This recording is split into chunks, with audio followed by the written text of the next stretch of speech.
사도행전 3장 11절에서 16절까지의 말씀을 교독해서 읽도록 하겠습니다. 제가 먼저 읽습니다. 나은 사람이 베드로와 요한을 붙잡으니 모든 백성이 크게 놀라며 달려나가 솔로몬의 행각이라 불리우는 행각에 모이거늘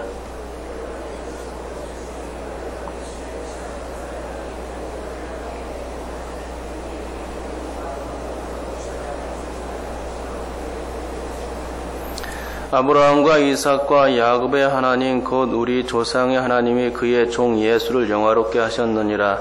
너희가 그를 넘겨주고 빌라도가 놓아주기로 결의한 것을 너희가 그 앞에서 거부하였으니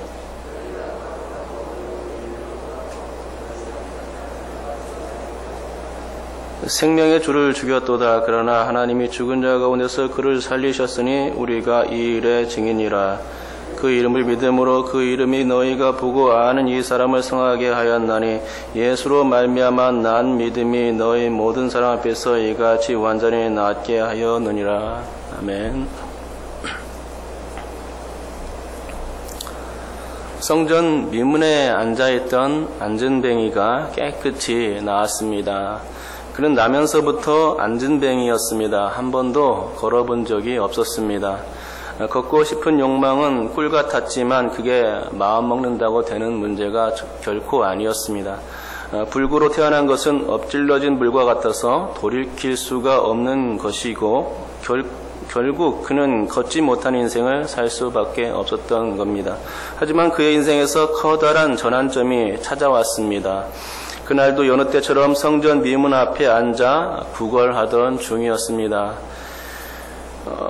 대부분의 사람들은 이 비렁뱅이를 보는 둥 마는 둥 그냥 지나쳤고 그 중에는 몇 푼 던져주며 지나가는 이들도 있었습니다. 그러던 중 그는 어떤 두 사람이 성전에 들어가는 것을 발견하였고 또 그들에게 구걸했습니다. 한 푼 줍시오. 지나가는 두 사람은 베드로와 요한이었습니다. 두 사람은 한 푼만 달라 하는 이 비렁뱅이를 발견했습니다. 두 사도는 이전부터 그를 성전에서 자주 보았고 그러기에 그가 걷지 못한다는 사실을 이미 알고 있었습니다. 그렇습니다. 성전 미문 앞에 구걸남.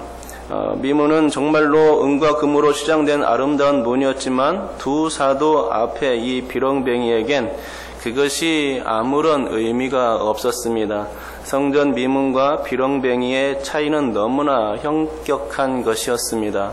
성전이나 미문이 아무리 아름답게 치장되었다 손치더라도 비렁뱅이에게 더해주는 것이 전혀 없었다는 얘기죠. 그곳은 단지 구걸의 장소일 뿐이었습니다.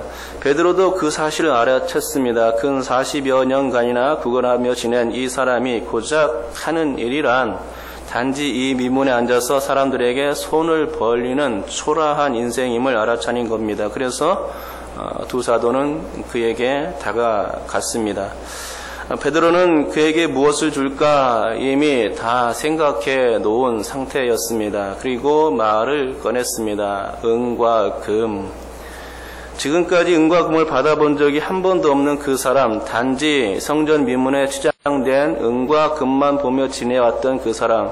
그런데 뜻밖에도 동전 몇 푼이 아닌 은과 금이라는 말이 자기가 보는 그 사람이 입술에서 그 말이 튀어나온 겁니다. 그러니 은과 금이란 소리에 놀라지 않을 수 없었고 눈이 동그래졌습니다. 하지만 이내 풀이 죽어버렸습니다. 은과 금은 없어도. 베드로는 사람 권리는 재주가 있나 봅니다. 또 이렇게 말했습니다. 내게 있는 것으로 내게 주노니. 다시 그의 가슴이 두근거렸습니다. 과연 무엇을 주려고 이렇게 뜸을 들이면서 말하나. 베드로의 말이 이어졌습니다. 나사렛 예수 그리스도의 이름으로 일어나 걸으라. 이렇게 강력한 소리는 처음 들어봤습니다. 그러나 나에게 명령하고 있는 저 사람의 말이 헛소리가 아님은 금방 알아챌 수 있었습니다. 말이 떨어지기가 무섭게 근육에 힘이 붙기 시작했습니다. 치료가 되고 있음을 신체적 감각이 알려주었습니다. 그리고 일어설 수 있을 거라는 확신까지 들었습니다. 발목에 힘을 주어보았습니다. 그런데 힘이 들어가지 않았던 그 발목에 힘이 들어가는 겁니다. 그리고 두 손을 땅에 짚고 일어서면서 다시 다리가 힘을 받는지 다시금 실험을 했습니다. 이게 힘이 들어가면서 일어서지는 겁니다. 정상이었습니다. 아주 기적이었습니다. 은과 금을 받는 것보다 정말 훨씬 100배 나은 것이었습니다. 그동안 몇 푼의 돈에 자신을 맡기면서 비참한 인생을 살아왔는데 이젠 그럴 필요가 전혀 없게 된 것이었습니다. 걷고 뛰며 베드로의 곁을 떠나지 않았습니다. 하나님을 찬송하기까지 했습니다. 그리고 베드로를 붙들고선 놓아주지를 않았습니다. 그러자 사람들이 몰려왔고 이 기이한 진풍경을 보면서 사람들은 수군거리기 시작했습니다. 그들은 입을 다물지 못했습니다. 사람들은 저 나은 사람이 오랫동안 불구였고 또 비렁뱅이로서 이 미문 앞에서 구걸하던 사람이라는 것을 알고 있었던 것입니다. 그런데 그 사람이 깨끗하게 치료되었으니 그 걷고 뛰는 모습을 보면서 그들 동안 놀라지 않을 수 없었고 또 그들 동안 하나님을 찬양하지 않을 수 없었던 것입니다. 그리고 이렇게 치료해준 사람들이 베드로와 요한임을 알고선 다시금 놀랐습니다. 그러면서 그들을 신비한 눈으로 쳐다보기 시작했던 것이죠. 이때 베드로가 따끔하게 외쳤습니다. 왜 우리를 주목하느냐? 그리고 베드로의 두 번째 설교가 이제 시작된 겁니다. 이 설교는 성전 미문 앞에 있는 솔로몬 행각에서 이루어졌습니다. 베드로는 저번 설교 때처럼 어김없이 청중들이 모여든 기회를 복음을 전하는 통로로 활용했습니다. 그래서 예수님의 이야기를 꺼내 들었습니다. 왜 우리를 주목하느냐 하는 이 외침과 함께 이 사람을 낫게 한 것은 내가 아니라 저 사람의 믿음이고 또 치료하신 분은 바로 예수 그리스도다라고 밝힌 것이죠. 예수로 말미암아 난 믿음이 너희 모든 사람 앞에서 이같이 완전히 낫게 하였느니라 라고 말씀을 전한 것입니다. 베드로가 낫게 한 것이 아니라 예수님이 낫게 한 것이고 베드로의 능력이 낫게 한 것이 아니라 나은 사람의 믿음이 그 자신을 치료한 거라는 사실을 사람들에게 주지시켜 주었던 것이죠. 여기까지가 본문의 이야기입니다. 그런데 우리가 여기서 본받아야 할 부분이 있습니다. 한 3가지 정도로 추려볼 수 있는데요. 그 첫 번째는 복음의 찬스를 놓치지 말자는 것입니다. 오늘 베드로처럼 어느 때든 담대히 주님을 선포할 기회를 놓치지 말고 포착하라는 것입니다. 그래서 주님을 전하라는 것이죠. 또 은과 금은 우리에게 없지만 우리는 가지고 있는 게 있습니다. 그것은 바로 복음을 전할 입술이죠. 우리의 입술은 하나님을 전하라고 주어진 말씀의 검과 같다는 사실을 잊지 말아야 합니다. 그래서 이 검과 같은 하나님의 말씀을 자주 우리의 입술 내에 담아야 되는 것이죠. 그래서 우리 입술을 통해서 예수 그리스도를 복음을 전해야 하는 것입니다. 두 번째로 어느 때든 우리는 높아지지 않는 겸손함을 가지고 주님을 섬겨야 한다는 것입니다. 조금만 축혀지면 그것이 자신의 위협인 양 어깨에 힘을 주는 것이 세상의 이치인데 주님을 믿는 사람들은 오히려 자신을 낮추어야 한다는 것입니다. 베드로는 왜 우리를 주목하느냐 했던 것이지요. 자신들이 고친 게 아니라 예수님의 이름과 나은 사람의 이름이 그랬다고 하며 주님께 영광을 돌려드리고 있는 것입니다. 자신을 내세우지 않았던 것이죠. 셋째로는 믿음의 주체와 치료의 주체에 대해서 알고 있어야 합니다. 오늘 제가 강조하는 부분이 바로 이 부분입니다. 믿음의 주체와 치료의 주체, 이것을 알아야 합니다. 먼저 치료의 주체에 관해서 잘 알고 있어야 합니다. 치료의 주체는 하나님이시죠. 본문에서는 하나님의 아들 예수 그리스도로 소개되고 있습니다. 예수 그리스도를 의지하며 나아가는 자들에겐 주님이 반드시 치료해 주신다는 겁니다. 그냥 믿음이 아니라 대상에 대한 확실한 믿음, 곧 예수 그리스도에 대한 확실한 믿음을 가져야지만 치료가 이루어지는 것이죠. 성경에 보면 예수 그리스도에 대한 확실한 믿음 때문에 치료받은 사람들이 여럿 등장하지 않습니까? 그 중에서 2명만 소개하면 첫째로 12해 동안 혈루증을 앓던 여인이죠. 그녀는 예수님의 옷가만 만져도 나을 것이라는 소심한 믿음을 가지고 있었습니다. 그래서 옷가를 살짝 만지고는 그 자리를 뜨려 했습니다. 하지만 예수님은 그녀가 당신의 옷가를 만졌고 능력이 나간 것을 금세 알아차려 버렸습니다. 능력이 나갔으므로 여인은 치료되어 있었던 것입니다. 여인은 떨고 있었고 이때 주님께서 이 여인에게 하신 말씀이 있습니다. 이렇게 선포하셨습니다. 딸아 안심하라, 내 믿음이 너를 구원하였다 하시니 여자가 그 즉시 구원을 받으니라. 아멘. 둘째로는 소경 바디메오입니다. 주님은 바디메오의 눈을 고치신 후에 또 이렇게 말씀하셨습니다. 가라, 내 믿음이 너를 구원하였느니라. 아멘. 그런데 이상하게도 주님은 치료받은 병자들에게 치료했다고 말씀하시지 않고 구원받았다고 말씀합니다. 이게 왜 그런 것입니까? 대상 때문에 그런 것입니다. 치료받은 사람이 믿음을 가졌는데 오직 구원자 예수 그리스도에 대한 믿음을 가지고 나아갔기 때문입니다. 그래서 치료는 2차적인 의미인 것이고 1차적인 의미는 구원인 것입니다. 예수라는 이름을 붙들고 믿음 가운데 나갔기 때문에 1차적인 게 중요한 것이죠. 2차적인 것은 그 다음입니다. 1차적인 구원이 중요하고 2차적인 치료가 나중이라는 것이죠. 그래서 주님께서 구원을 받았다, 치료를 받았다가 아니고 구원을 받았다 이렇게 말씀해 주신 것입니다. 예수님을 의지하고 그분을 신뢰하며 구할 때 그 믿음 때문에 치료를 받을 수 있고 또 거기다가 영광스러운 구원의 은혜까지 받게 되는 것입니다. 그러나 다른 종교에서도 이런 치유의 현상은 있다고 합니다. 하지만 구원은 있을 수 없습니다. 구원자는 오직 예수 그리스도밖에 없기 때문입니다. 그런 의미에서 또 주님께서 그렇게 구원을 받았다라고 말씀해 주신 것이 분명합니다. 그러니까 여러분, 믿음이란 대상에 대한 믿음이 아주 중요하죠. 그 대상은 치료함과 구원함을 동시에 줄 수 있는 분이어야 합니다. 예수 그리스도는 이 두 가지를 모두 다 동시에 주실 수 있는 구세주인 것입니다. 한 가지만 주신 것이 아니죠. 다른 이교도에서도 기적이 일어나는데 그런 기적들은 기적만 일어났지 어떤 구원함이 없다는 것입니다. 그런데 예수께서는 이 두 가지를 한꺼번에 주실 수 있는 분인 겁니다. 그러기에 정말로 믿음으로 구하면 받을 수 있습니다. 치료함도 받고 구원도 받게 되는 것이죠. 우리 교회나 우리 교회 주변에는 분명 많은 병자들이 있을 것인데 그분들이 만약 낫고자 한다면 구원을 주실 수 있는 주님께 간구해야 한다는 말입니다. 그냥 간구가 아니라 예수님을 믿는 믿음으로 간구해야 하는 것입니다. 그리하면 주님께서 그들을 치료해 주실 것이 분명합니다. 그리고 치료해 주신 이후에 또 주님은 이렇게 말씀해 줄 것이 또 분명합니다. 내 믿음이 너를 구원하였느니라 라고 말이죠.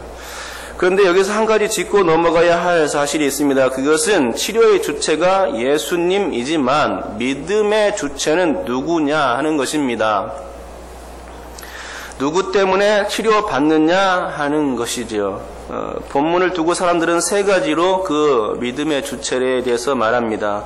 첫째로는 베드로와 요한 때문에 이 안진뱅이가 나을 수 있었다. 그러니까 베드로와 요한의 믿음 때문에 나은 것이다 라고 말합니다. 왜냐하면 나은 자가 먼저 고쳐달라고 손을 내민 것이 아니었기 때문입니다. 적극적으로 두 사도가 거린 안진뱅이를 찾아갔던 것입니다. 그래서 고쳐주었던 것이죠. 베드로와 요한의 믿음 때문에 나은 것이라고 보는 것입니다. 둘째는 안진뱅이의 믿음이라고 그래서 그의 믿음을 통해서 나았다고 말하는 사람들이 있습니다. 그리고 셋째로는 둘 다의 믿음이라는 것입니다. 그러면 여러분, 이 셋 중에 어떤 것이 맞는 걸까요? 제가 보기에는 다 맞습니다. 다 맞지만 그래도 제일 맞는 게 하나 있습니다. 그것은 안진뱅이 자신의 믿음 때문이라는 것입니다. 아까 예를 들었듯이 혈루증 여인과 바디메오의 경우는 자신의 믿음으로 치료받은 예입니다. 그리고 이 반대의 경우도 있는데 그것은 하인을 낳게 했던 백부장의 믿음과 중풍병자를 낳게 했던 친구들의 믿음입니다. 이 경우 주님은 하인이나 중풍병자의 믿음을 말씀하지 아니하고 오히려 주변 사람인 백부장과 친구들의 믿음을 칭찬하고 있다는 것입니다. 그러니까 본인의 믿음도 필요하고 주변 사람들의 믿음도 동시에 필요하다는 말이죠. 하지만 여러분, 오늘 본문의 강조점은 본인의 믿음에 있습니다. 분명히 베드로는 먼저 믿음을 가지고 안전뱅이에게 나아갔건만 자신의 믿음 때문이 아님을 말해주고 있다는 것이죠. 왜 우리를 주목하느냐가 그것입니다. 또 16절에서 또 다시 말하죠. 말하기를 예수로 말미암아 난 믿음이 그를 낫게 했다고 단언해 주고 있는 것입니다. 그렇습니다. 진짜 중요한 건 다른 사람의 믿음이 아닙니다. 다른 사람의 믿음에 의하여서 정말 나을 수도 있는 문제입니다. 하지만 본인의 믿음이 약할 때는 낫지 않을 수도 있고 또 다시 재발 가능성도 있습니다. 예를 들어 베드로가 처음에는 예수님의 말씀을 믿어 바다 위로 걸었지만 의심하게 되자 어떻게 되었습니까? 바다에 빠져 들어가게 되었다는 것입니다. 또 한 예를 든다면 귀신이 쫓겨나고 깨끗하게 청소된 사람의 상태입니다. 그러나 그 사람의 마음에 믿음이 없다면 어떻게 됩니까? 전보다 더 악한 귀신들이 다시 들어가서 이전보다 나중 형편이 더욱 심화되는 것으로 말씀해 주신다는 것입니다. 그러니까 중요한 것은 자신의 믿음입니다. 영험한 기도 원장 때문에 치료받는 게 아니라는 것이죠. 우리는 이것을 모르기 때문에 자꾸만 신앙의 주체를 타인으로 옮기려고 합니다. 자신이 아니라 다른 사람을 통해서 병이 낫는다 이렇게 생각하고 신앙의 구심점을 다른 사람으로 돌리는 것입니다. 그래서 영험한 원장을 찾게 된다는 것이죠. 그러나 그게 아니라는 것입니다. 신앙의 원천은 자신에게 있어야 맞는 것입니다. 여러분, 구원은 자신의 주체적인 신앙이어야 합니다. 그리고 그 대상은 예수 그리스도입니다. 그거면 충분합니다. 예수 그리스도에 대한 확고한 신앙, 그것을 바탕에 두고서 자신의 아픔을 구해 보시기 바랍니다. 육체적 질병, 정신적 고통, 영적인 갈증 등 이 모든 것을 우리 주님께서 해결해 주실 수 있습니다. 주님은 단지 당신을 믿고 신뢰하는 그 사람의 중심 마음을 보십니다. 오직 예수 그 이름만을 의지하는 그 사람의 신앙, 그것 하나만 보고 구원의 역사를 베풀어 주시는 것입니다. 그러므로 오늘 우리가 정말 해결해야 할 마음의 소원이 있다면 여러분을 사랑하시는 예수 그리스도께 믿음으로 한번 구해 보시기 바랍니다. 다른 누구의 믿음이 아니라 오직 자신의 간절한 믿음으로 아뢰 보시기 바랍니다. 그리하면 은혜의 역사, 생명의 역사가 예수 그리스도로부터 예수의 그 보배로운 그 이름, 예수라는 이름으로부터 흘러나오게 되는 줄 믿습니다. 이러한 역사, 치료되는 역사, 구원함을 받는 역사가 우리 가운데 넘쳐나기를 주님의 이름으로 축복합니다. 기도하겠습니다. 하나님 아버지 감사합니다. 오늘도 말씀을 들었습니다. 하나님 아버지, 오늘 가장 중요한 부분은 바로 믿음의 주체와 치료의 주체와 또 믿음의 주체, 이 두 가지입니다. 하나님 아버지, 우리가 이것을 모르기 때문에 자꾸만 엉뚱하게 생각하고 이상한 믿음을 갖게 됩니다. 치료의 주체는 바로 하나님이라는 사실이죠. 또 예수님이라는 사실입니다. 또 성령께서 그렇게 해주십니다. 성삼위 하나님께서 치료의 주체에 있습니다. 이것을 확실히 믿고 우리가 주님께 나가야 되겠지요. 영험한 원장 때문에 우리가 치료받게 되는 것이 아닙니다. 또 믿음의 주체가 누구인가 하는 것입니다. 다른 사람이 아니라 바로 자신이라는 사실을 깨달아야 하는 것입니다. 하나님, 우리가 하나님 이 사실을 깨달을 때에 하나님 아버지 온전한 믿음으로 주님 앞에 나가고 또한 간절히 기도하는 가운데 우리의 필요한 모든 기도를 주님께 알려드리고 또 그 간절히 호소하고 부르짖음으로 말미암아서 하나님 아버지 우리가 치료함을 받게 되는 줄 믿습니다. 하나님 아버지 이 사실을 깨닫게 도와주시옵소서. 하나님 이 모든 것을 하나님 우리가 깨달을 때에 하나님 아버지 생명의 역사가 예수 그리스도로부터 흘러나오는 줄 믿습니다. 하나님 아버지 모든 은혜는 다 주님께서 주시는 줄 믿습니다. 그러기에 우리가 믿음으로 나가는 일이 중요하겠지요. 주님 우리가 오늘 하루도 살아갈 때에 이것을 잊지 않게 도와주시옵시고 믿음으로 나아감으로 말미암아서 우리 삶이 회복되고 나아지고 변화되게 도와주시옵소서. 이러한 역사가 우리 삶 가운데 아주 충만하게 일어나길 원합니다. 붙들어 주시옵시고 연약한 우리들을 주님의 은혜 가운데서 구원으로 이끌어 주시옵소서. 감사드리며 예수님의 이름으로 기도드립니다. 아멘. 우리 찬송가 428장 찬송 드리겠습니다. 찬송가 428장입니다.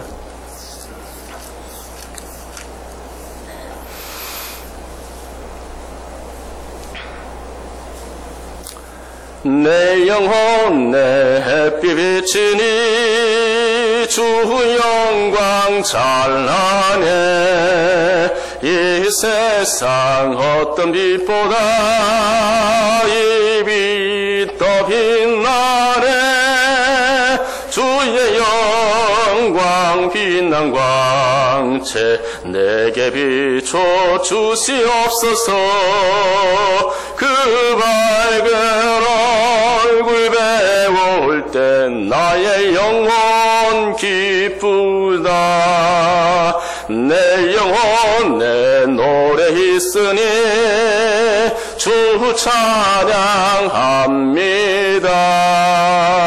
주 귀를 기울이시사 다 듣고 계시네. 주의 영광 빛난 광채 내게 비춰 주시옵소서. 그 밝은 얼굴 배울 때 나의 영혼 기쁘다. 내 영혼의 봄날 되어서 주 함께 하실 때 그 평화 내게 깃들고 주 은혜 꽃피네. 주의 영광 빛난 광채 내게 비춰 주시옵소서. 그 밝은 얼굴 배울 때 나의 영혼 기쁘다. 내 영혼 내 희락 있고 큰 소망 넘치네. 주 예수 복을 주시고 또 내려주시네. 주의 영광 빛난 광채 내게 비춰 주시옵소서. 그 밝은 얼굴 배울 때 나의 영혼 기쁘다. 아멘. 주기도문으로 예배를 마치겠습니다. 하늘에 계신 우리 아버지여, 이름이 거룩히 여김을 받으시오며 나라의 임하옵시며 뜻이 하늘에서 이루어진 것 같이 땅에서도 이루어지이다. 오늘날 우리에게 일용할 양식을 주옵시고 우리가 우리에게 죄 지은 자를 사하여 준 것 같이 우리 죄를 사하여 주옵시고 우리를 시험에 들게 하지 마옵시고 다만 악에서 구하옵소서. 대개 나라와 권세와 영광이 아버지께 영원히 있사옵나이다. 아멘. 오늘 13일입니다. 창조 목장을 위해서 기도해 주시기 바랍니다. 윤석생 장로님, 문영자 권사님, 이상주 집사님, 김명숙 집사님, 김진백 집사님, 염정희 권사님, 박순옥 권사님, 정규철 집사님, 이명자 성도님을 위해서 기도해 주시기 바랍니다. 마리아 예존자를 위해서 기도해 주시고요. 해외 한인 교회들과 그 성도들을 위해서 디아스포라의 그 역할을 잘 감당해서 세계 선교에 이바지할 수 있는 한인교회와 성도들 되게 해달라고 기도해 주시기 바랍니다. 오늘 목요일인데 새벽 매일 부흥회의 부흥을 위해서 기도해 주시면 감사하겠습니다. 또 계속해서 캄보디아 선교팀을 위해서 기도해 주시고 또 담임 목사님을 위해서 기도해 주시고 토요일날 새벽 올 때까지 주님께서 건강 지켜주시옵시고 귀한 사역들 온전히 감당하고 많은 은혜의 결과들이 있게 도와주시옵소서 기도했으면 좋겠고요. 또 오늘도 정말로 믿음으로 주님 앞에 나가는 우리 자신들 다 되기를 원합니다.